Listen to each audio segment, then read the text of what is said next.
Magandang araw! Kung ikaw ay hindi pa nakaka-access sa Virtual In-Service Training 2.0 course, sundan lamang ang susunod na mga panuto. Mabilis at maikli lamang ito kaya tiyak na masusundan mo.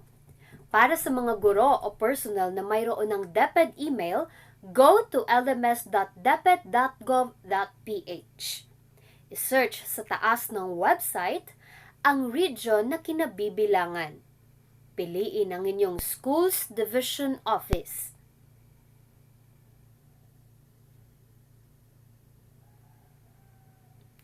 Pagkatapos ay i-click ang DepEd Commons Teachers.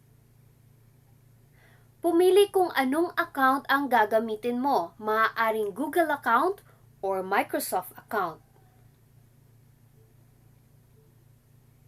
Pagkatapos ay i-click ang Site Home na makikita sa kaliwang bahagi ng site.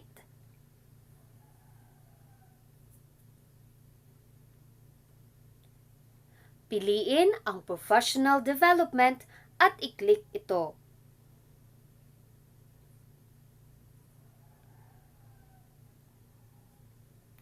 I-click ang Virtual In-Service Training 2.0 course at i-type ang inyong enrollment key kung kinakailangan.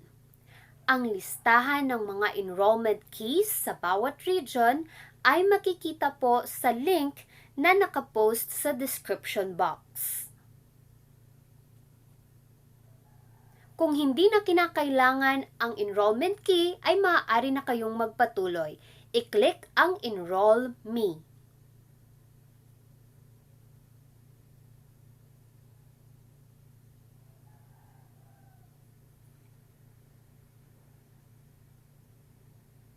Ayan na po, maaari na po nating mapanood ang mga session para sa Virtual INSET.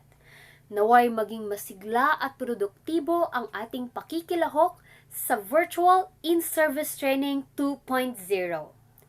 Sana ay nakatulong ito sa inyo mga kaguro. Ingat!